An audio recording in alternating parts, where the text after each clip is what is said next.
আজকে যে দাবিগুলো আপনারা করছেন এই দাবিগুলো তো অনেক আগে আপনাদের হয়ে যাওয়ার কথা। ট্রান্সপোর্ট আপনাদের জন্য একটা খুব জরুরি, আমি মনে করি। এটা আপনাদের একটা মোটরসাইকেল দেওয়া খুব বড় কথা না, তাই না? আপনার 30 লক্ষ টাকা আপনার লোন দেওয়া হয় ডেপুটি সেক্রেটারিদেরকে গাড়ি কেনার জন্য, আর যারা আপনার মাঠে ফসল ফলান, খাদ্য নিরাপত্তা নিশ্চিত করেন, তাদের একটা মোটরসাইকেল হবে না, এটা আমি বিশ্বাস করি না। আমি মনে করি যে আপনাদেরকে ট্রান্সপোর্ট দিতে হবে। আমি মনে করি যে আপনাদের যে সমস্ত কাজের সুবিধাগুলো সেগুলো দিতে হবে, এবং জেলার বাইরে ট্রান্সফার করা যাবে না, নিশ্চিত করতে হবে। আমার ছাত্র হেলাল এখানে বসে আছে, বেলাল না ডক্টর, এই এই কি বাজে কথা বলেন? He is a grounded professor.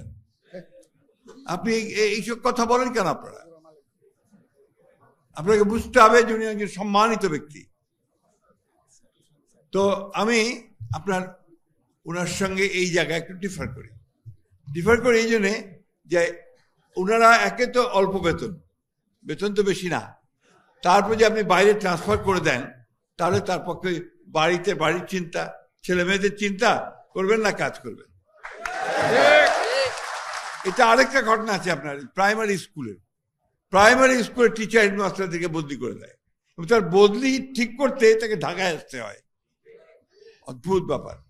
এই যে একটা ব্যুরোক্রেটিক সমস্ত ঘটনা তৈরি করা হয়েছে গত 15-16 বছরে, এগুলো বাংলাদেশের মূল জায়গা থেকে আপনার বিনষ্ট করে দিয়েছে। আমরা এগুলো পরিবর্তন করতে চাই, আমরা এই জায়গাগুলো আনতে চাই, আমরা কাজের পরিবেশটাকে সুস্থ করে গড়ে তুলতে চাই। আমাদের নেতা, আমাদের তারেক রহমান সাহেব, তিনি কাজে হাত দিয়েছেন। আপনি ইতিমধ্যে শুনেছেন জাহিদ ভাইয়ের কাছে যে কাজগুলো তিনি হাত দিয়েছেন, সেগুলো একটা বেসিক কাজ।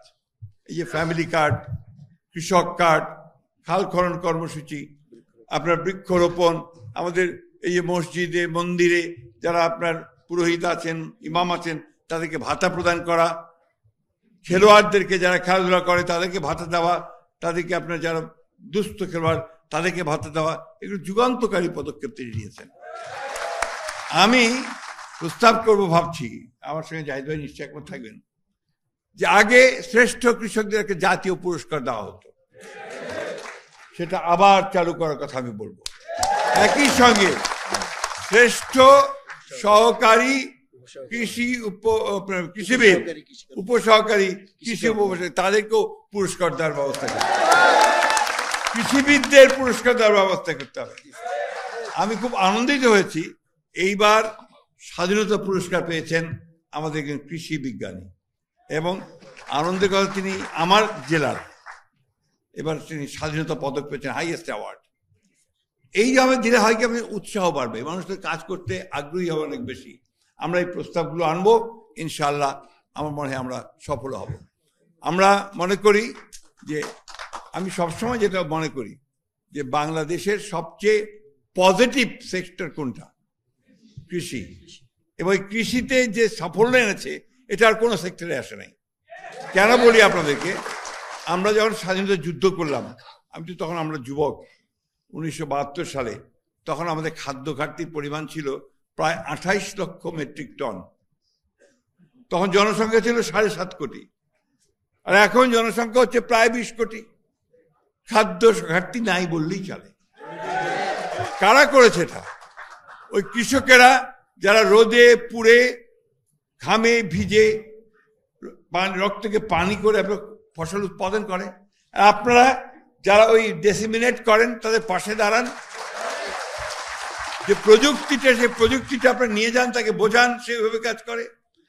আপনারা দেখবেন যে একটা বাচ্চার কাছে সবচেয়ে প্রিয় মানুষটা কে? শিক্ষিকা, স্কুলের শিক্ষিকা, যে স্কুলে যায়, ও যেটা বলবে সেটা একেবারে ঠিক, ওটাই ঠিক, ওটার কোনো পরিবর্তন নেই, ঠিক না? ঠিক তেমনি ভাবে একজন উপসহকারী কৃষিবিদ কৃষককে যে কথাটা বলে, সে সেটাইকে বেদ বাক্য মনে করে। এই জন্যই আমি মনে করি যে এই বিষয়গুলো আমাদেরকে অনুধাবন করে আমাদেরকে আপনাদের কাজের পরিবেশটাকে উন্নত করতে হবে।